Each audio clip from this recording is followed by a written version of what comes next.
Reverendo Agil, que implicações isso tem para a igreja? Uma família constituída por homossexuais, legitimada pelo STF, quer se filiar à sua igreja, quer se batizar, como é que faz? A igreja não vai aceitar. Nós não vamos reconhecer um ato ímpio do Estado e algo que atenta contra as Escrituras.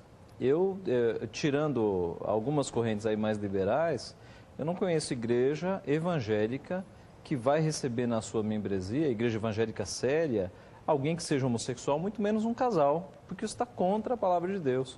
E eu acho que um tema interessante nesse debate, eu vi muita gente comemorando a laicidade do Estado, finalmente o Estado se mostrou laico.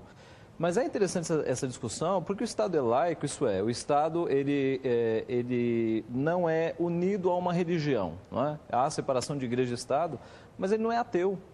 E as leis não são neutras. Não é? O senhor mencionou aí os lobbies, e eles acontecem mesmo. Não é porque uma lei foi feita que ela é pura e neutra e isenta de pressupostos, de ideias que vêm por trás. Porque as leis são feitas com pressupostos. Então, primeiro, o Estado ele não é ateu. O Estado é laico, e laico significa que ele respeita todas as religiões. Segundo, as leis têm pressupostos.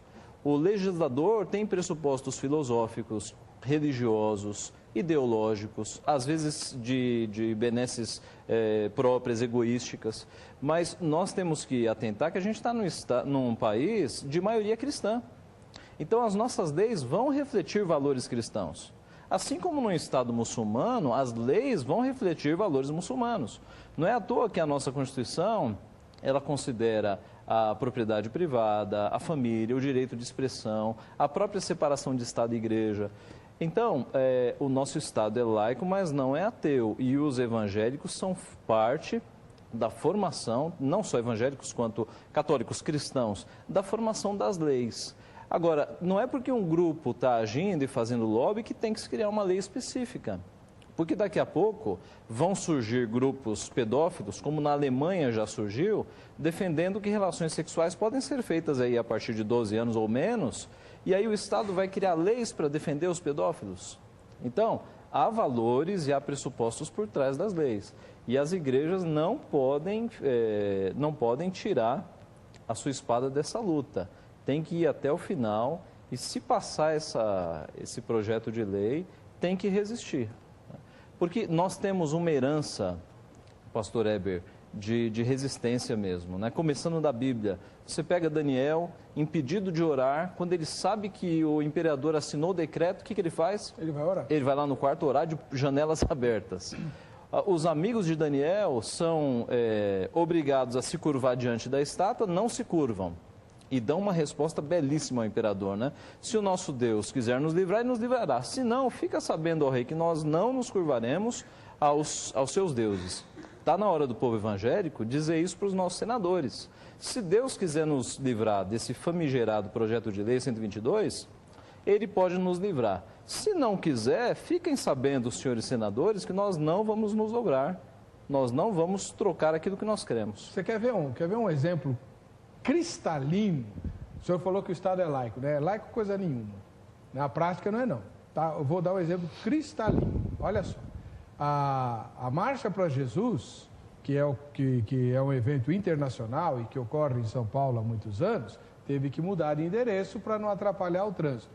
Mas a Marcha Gay não. Ficou na Paulista. Ficou na Paulista. Exatamente. Apesar das promessas e tal, né?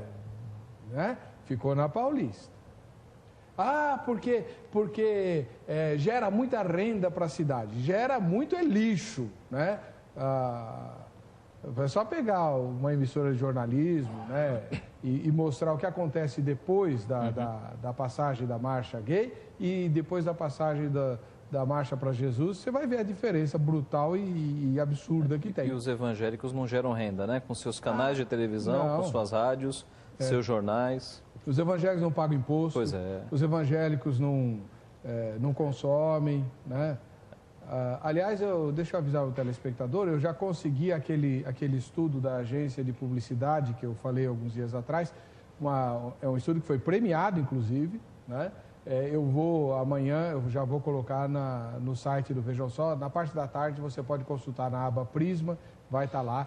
É uma pesquisa feita por uma agência de publicidade não cristã, que constatou que os evangélicos, que são tão discriminados pelas agências de publicidade, ninguém quer fazer publicidade em canal evangélico, porque diz que é tudo analfabeto, tudo ignorante, todo mundo só pensa no céu e não sei o quê, né?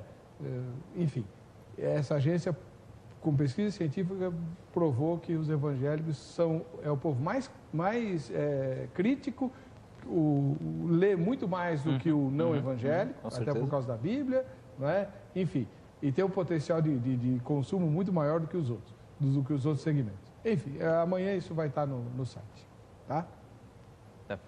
O Weber, se me permite, talvez quem está assistindo a gente ache que essa lei só vai afetar os religiosos, mas isso é uma mentira. Quando a gente pega a lei, por exemplo, o artigo 4, diz aqui o seguinte, que haverá pena de reclusão de 2 a 5 anos para quem dispensar direta ou indiretamente um funcionário.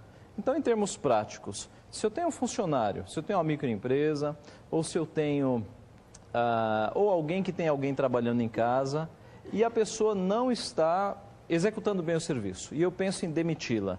Se for um homossexual, ele vai poder vir para cima usando isso, para processar, não só processar, mas reclusão de 2 a 5 anos. Não, daqui a pouco vai ter cota. Isso, escuta o que eu estou falando. Daqui a pouco vai ter cota, como já tem cota nas universidades para negro. Sim. O negro pode até ser rico, mas não interessa. Ele é negro, ele tem direito à cota. Devia ser cota social e não racial. Exatamente. Né? Mas vai ter cota para homossexual, você vai ver. Outra coisa aqui, o artigo 8º deles lá. Impedir ou restringir a expressão e a manifestação de afetividade em locais públicos ou privados abertos ao público. Uma escola, por exemplo, que o diretor está querendo manter a ordem e não quer que os alunos namorem na escola. Se for um moço e uma moça, ele pode impedir.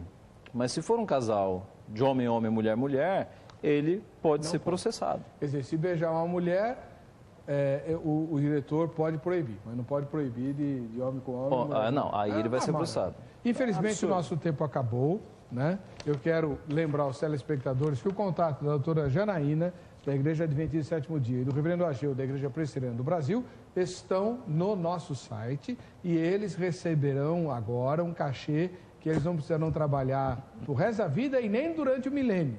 Né? Se Jesus reinar aqui, é que o reverendo Ageu é a milênio. Eu acredito no milênio. Né? Não? Agora, estamos no milênio. Então. Não precisa mais trabalhar o resto da vida porque o cachê é muito bom. Então, eles vão responder todos os e-mails, vão atender você com o maior prazer e satisfação. O resultado da enquete. A decisão do STF, reconhecendo a união estável entre pessoas do mesmo sexo, 74% disseram que é errada, porque a união de pessoas do mesmo sexo tem de ser evitada. 15% responderam nenhuma das anteriores. E 11% responderam justa, que a decisão é justa, pois resolve problemas que já existem, como herança e divisão de bens. Muito bom.